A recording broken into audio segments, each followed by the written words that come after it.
So hello and welcome to this NPTEL course entitled Trauma and Literature, where we're looking at Virginia Woolf's novel Mrs. Dalloway. So from this point onwards, I'm going to skip certain sections and focus on some selected passages from the novel. We have had extended discussions on the cognitive conditions of Septimus. For instance, we had a series of sessions on the skywriting aeroplane and how that manifests itself in different cognitive registers in Septimus's mind, which is obviously a mind suffering from trauma. Now, we've also seen how Septimus suffers, or he reflects, or he's reflective of certain symptoms which are classic PTSD symptoms, such as survivor's guilt, hallucination, obviously lack of sleep. But then we'll see how there are certain figures, as we mentioned initially as well. There are certain spectral figures who keep reappearing in Mrs. Dalloway, and they are quite significant characters as well, despite the spectrality, because the relationship between materiality and spectrality in this novel is quite contingent. We don't quite know which bit is real, which bit is unreal. And for a long part in the novel, the entire narrative is focalized, shall we say, through Septimus's traumatized mind. So we get to see the London, we get to see the civilian spaces around through Septimus's imagination. So in a way, we also become sharers of his trauma, of his traumatic condition.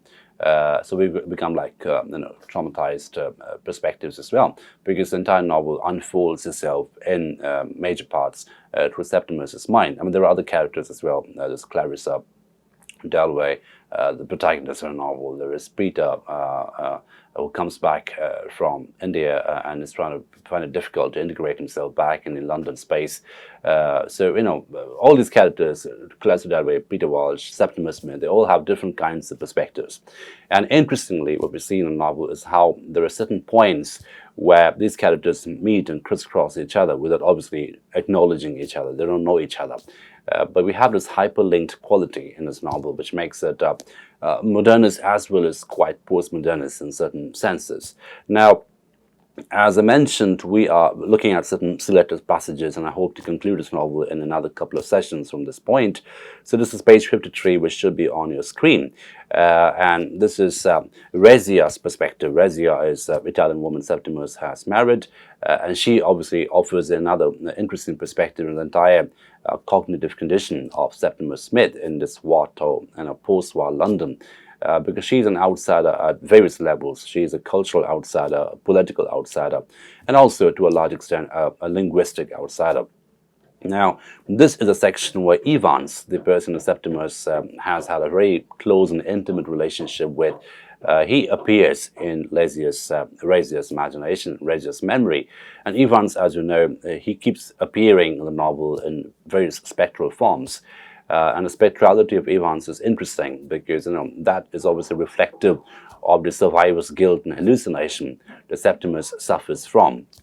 Now, this is on your screen, and this is Rezia thinking in her mind in terms of how the whole events after the war have unfolded and where she is at this present point. So the dead man Evans, whom she had only seen once for a moment in the shop, he had seemed a nice, quiet man, a great friend of Septimus's, and he had been killed in the war. But such things happen to everyone. Everyone has friends who are killed in the war. Everyone gives up something when they marry. She had given up a home. She had come to live here in this awful city. But Septimus let himself think about horrible things, as she could too if she tried. Now, this bit is interesting because we find Rezia's perspective, and she obviously is a sufferer at so many levels, and she also finds herself put upon in certain sense because she had tried very hard to move away from a comfort zone. She thinks that Septimus should try harder, that he isn't trying enough, and the entire inability of Septimus is letting the whole system down.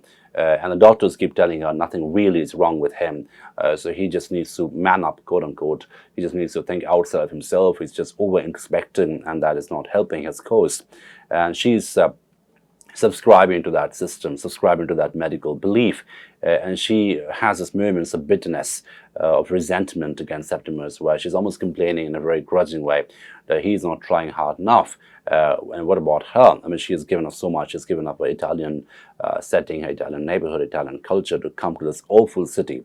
I mean, London seems to her as a very, very unfamiliar and hostile city. And the hostility of London is something which is making her existentially an outsider as well. He had grown stranger and stranger. He had said people were talking behind the bedroom walls.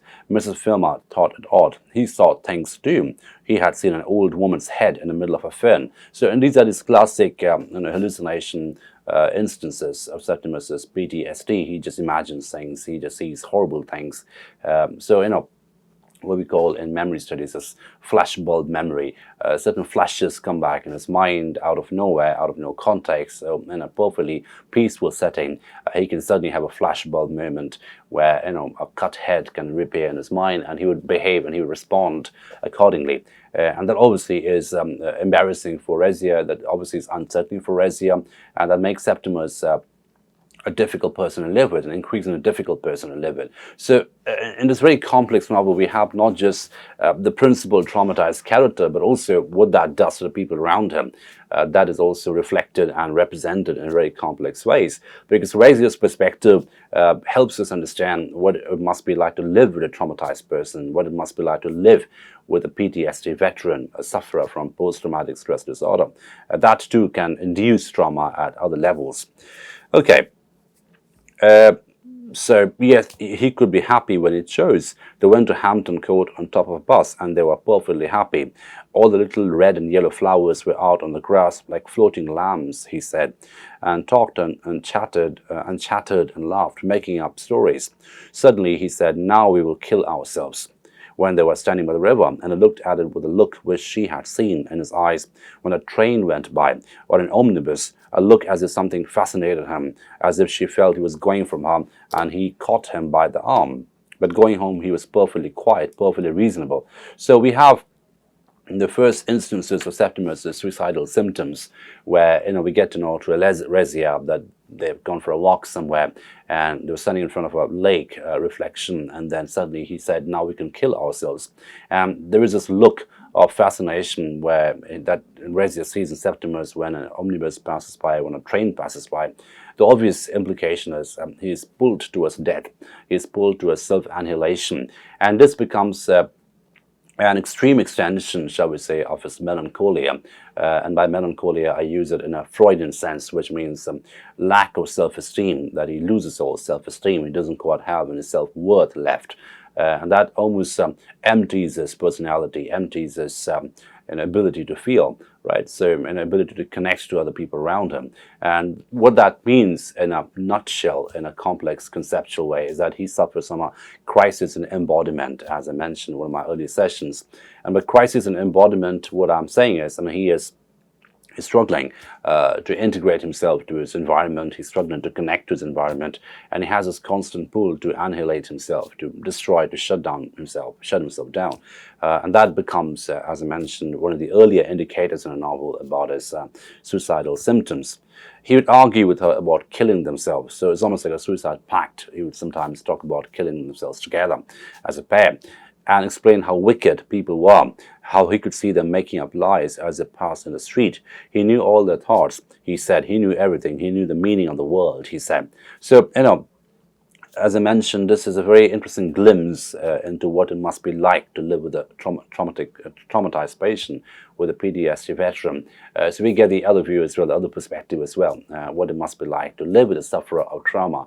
That itself can be trauma-inducing, as I mentioned, because there is this constant difficulty to connect to the world around him. So what appears normal to Rezia appears sinister to Septimus, appears hostile to Septimus. He sees things which Rezia doesn't notice.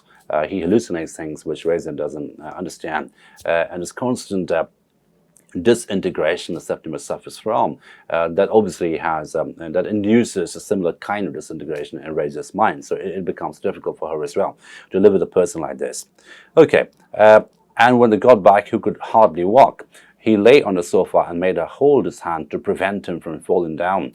He cried into the flames. He saw faces laughing at him, calling him horrible, disgusting names from the walls, the hands pointing around the screen. Yet they were quite alone, and they began to talk aloud, answering people, arguing, laughing, crying, getting very excited, and making her write things down. Perfect nonsense it was about death, about Miss Isabel Pole. She could stand it no more. She would go back. right? So as I mentioned, this is focalized through Rezia's imagination, through Rezia's sense of defamiliarization, because we get to know Septimus behaves erratically. There's no predictability. There's no predictable pattern in his behavior. It's not consistent in terms of his mood, in terms of his emotional state, in terms of his cognitive state. He sometimes talks in his mind. He talks aloud. He seems to have a conversation with people around him. Razor doesn't notice because obviously there's no one around him.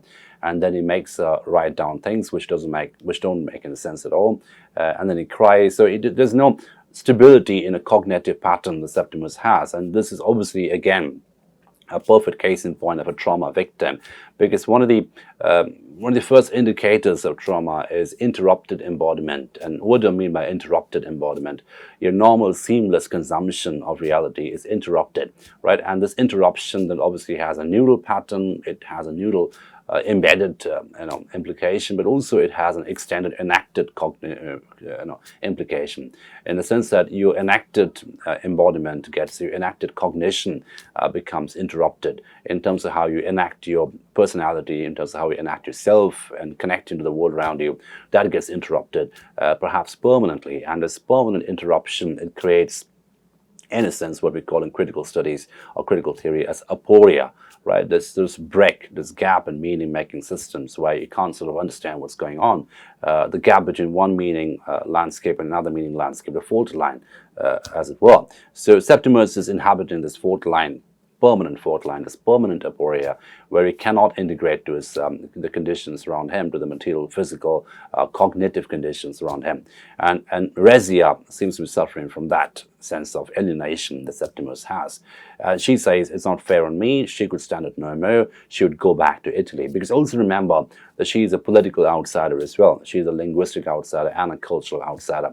London is not home for her, unlike Septimus. Yes, of course, Septimus is alienated from what he once knew as a home, but Rezia's alienation is more immediate, more physical, more cultural, more linguistic, more pragmatic at some levels. She was close to him now, could see him staring in the sky, muttering, clasping his hands. So again, these body movements, these motor movements, these language games that he's playing make no sense to her at all, and that further alienates her from an already alienating city. Yet Dr. Holmes said there was nothing the matter with him. Dr. Holmes and Bradshaw being the two people who were treating Septimus, and they seem to be completely convinced, conclusively so, that Septimus has no problem at all in terms of what is the matter with him. What then had happened? Why had he gone? Then why, when he sat by him, did he frown? Did he start, frown at her, move away, and point at her hand, take her hand, look at it terrified? This is page 54, right? So this constant terrified look, this constant stupor that Septimus has, that begins to unnerve her as well. Was it that she had taken off her wedding ring? My hand has grown so thin, she said. I have put it in my purse, she told him. So this is a very symbolic section where she had taken off her wedding ring from her finger. So in a way that indicates that the marriage is coming to an end. The marriage is in a crisis, perhaps a permanent crisis. And then she gives a rationale for it, that I've become thin, so it's slipping off from my finger, so I put it in my purse, she told him. He dropped her hand. Their marriage is over, he thought, with agony, with relief. The rope was cut. He mounted, he was free, as it was decreed that he, Septimus, a lord of men, should be free alone, since his wife had thrown away the wedding ring, since she had left him. He, Septimus, was alone, called forth in advance of the mass of men to hear the truth, to learn the meaning, which now at last, after all the toils of civilization, Greeks, Romans, Shakespeare, Darwin, and now himself, was to be given hold to whom, he asked aloud, to the Prime Minister. The voices which rustled above his head replied, the supreme secret must be told to the cabinet. First the trees are alive, next there is no crime, next love, universal love. He muttered, gasping, trembling, painfully drawing out these profound truths which needed, so deep were they, so difficult, an immense effort to speak out, but the world was entirely changed by them forever. Now, he seems to have this prophet syndrome at a certain level, Septimus, so he feels liberated that the marriage is over. He's got no ties or anything now, so he thinks upon himself as a prophet, as someone who has this insight, this access to a universal insight which he must communicate with the world. Now, notice the way in which this mystical and the political sort of conflated together in this particular section, because his epiphany, his knowledge of truth seems to be almost prophetic in quality, almost seer-like in quality, in terms of how he can see, how he can have access to a universal truth, and then how that is mapped onto the cabinet, the political system in London and England. So he's asking himself, who must he tell this to? Who must he communicate this to? And he says, what else but the cabinet, to the Prime Minister? But also notice how civilization, as Septimus knows it, is marked by certain metaphors: the Greeks, the Romans, the Shakespeare, Darwin, and now himself, which is to say that civilization as he knows it is a very white Western civilization. It starts with the Greeks and ends with Darwin, and now he situates himself as a successor in that line, as part of that legacy of prophets, the prophet scientists, the carriers of civilization, as it were. So he must tell the people, he must tell everyone what he knows, what he learns. So, as I mentioned, there seems to be some kind of a prophet syndrome, seer syndrome in Septimus at this point of time. He seems to think that he has some extraordinary knowledge which he must communicate to the world around him, but he doesn't quite know how to go about it. Right? So in a way, he seems to be imploding inside, because he can't communicate what is going on in his mind. He can't communicate the trauma, he can't communicate the knowledge, he can't communicate what he's experiencing at different levels, emotive, embodied levels, and his constant compulsion to communicate and a failure to do so, it accentuates his trauma, it accentuates the claustrophobic condition that he has in terms of being a trauma veteran. Okay, no crime, love, he repeated, fumbling for his card and pencil, when a Skye Terrier snuffed his trousers and started with an agony of fear. So the little dog, Skye Terrier, just came along and snuffed his trousers, and he almost he started with an agony of fear. So again, we can see how fragile he is. So on one hand, he's claiming to be a prophet, he's claiming to have a universal glimpse into a special knowledge system, and he's almost pitching himself to present it to the cabinet in his mind, of course. And then suddenly he gets a start because a small dog comes and sniffs his trousers, and that gives him a start. He becomes jumpy. It was turning into a man. He could not watch it happen. It was horrible, terrible to see a dog become a man. At once the dog trotted away. So this is a very clear indication of the hallucination that goes on in his mind. The cognitive dissonance, in a certain sense, where he sees a dog and snuffing at him, and suddenly it turns into a man in his imagination, and that gives him a start that that unnerves him, cognitively speaking. Heaven was divinely merciful, infinitely benignant. It spared him, pardoned his weakness. But what was that scientific explanation? For one must be scientific above all things. Why could he see through bodies, see into a future when dogs will become men? It was a heat wave, presumably, operating upon the brain made sensitive by eons of evolution. Scientifically speaking, the flesh was melted off the world. His body was macerated until only the nerve fibers were left. It was spread like a veil upon a rock. Now this image is very, very important. The nerves, the body just becomes stretched and the skin is taken off, and it's just all nerves and all nerve fibers, and that is spread like a veil upon a rock. So it's almost become a rack metaphor. And by rack, I mean the medieval metaphor of torture, when someone will be placed on a rack and will be tied, all the limbs will be tied and stretched, and then the person will be tortured. It's a medieval metaphor which occurs in Prufrock as well. Occurs here when Septimus thinks of himself as just a bundle of nerves. And then he's trying very hard to have a scientific glimpse upon himself, looking at himself from a scientific imagination, from a scientific perspective, which is to say there's also a parody to a certain extent of the scientific understanding or lack of understanding of the human condition. He lay back in his chair, exhausted but upheld. He lay resting, waiting before he again interpreted with effort, with agony to mankind. He lay very high on the back of the world. The earth trilled beneath him. Red flowers grew through his flesh. Their stiff leaves rustled by his head. Music began clanging against the rocks up there. It was a motor horn down the street. He muttered, but up here it cannoned from rock to rock, divided, met in shocks of sounds, which rose in smooth columns. That music should be visible was a discovery, and became an anthem twined around by a shepherd boy's piping. That's an old man playing a penny whistle by the public house, he muttered. So we can see how everything becomes amplified in his mind. There's a car horn outside, and he's having this epiphanies in his mind where he thinks as a seer, as a prophet, and he has this glimpse upon himself, this insight into himself where he becomes just a bundle of nerves.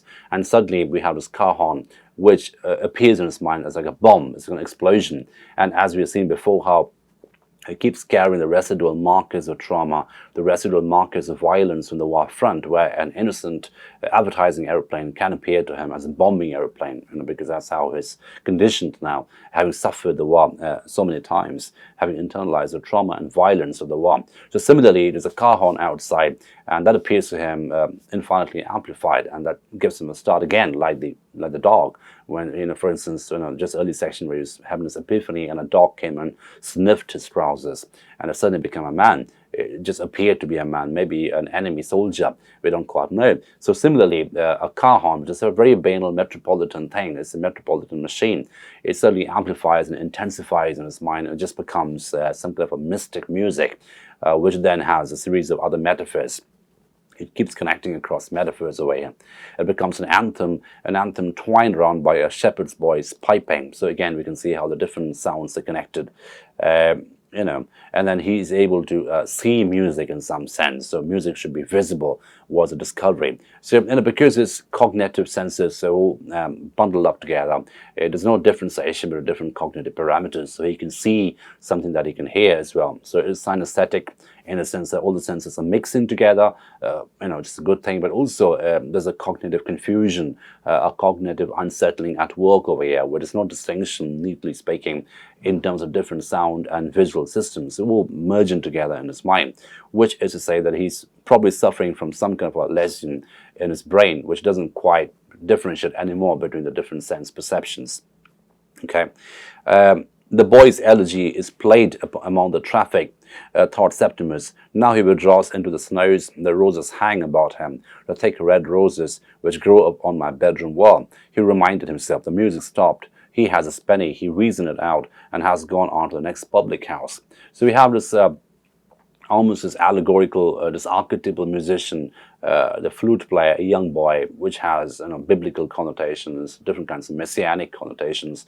And notice how that biblical messianic figure is mapped onto the very metropolitan machinic landscape where car horns are blaring, the different cars are passing by. So this biblical boy playing a flute, that is transplanted to an extent onto this very metropolitan hustle and bustle.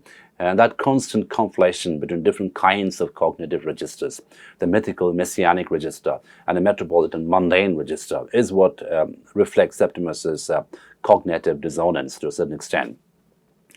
But he himself remained high on his rock, like a drowned sailor on a rock. I leant over the edge of the boat and fell down, he thought. I went under the sea. I may have been dead, and yet now I'm alive. But let me rest still, he begged. He was talking to himself again. It was awful, awful. And as before waking, the voices of birds and the sound of the wheels chime and chatter in a queer harmony grew louder and louder, and the sleeper feels himself drawing to the shores of life. So he felt himself drawing towards life, the sun growing hotter, cries sounding louder, something tremendous about to happen. So there is this constant anticipation of explosion in Septimus's mind. So he's just waiting for an accident to happen. He's just waiting for an explosion to take place.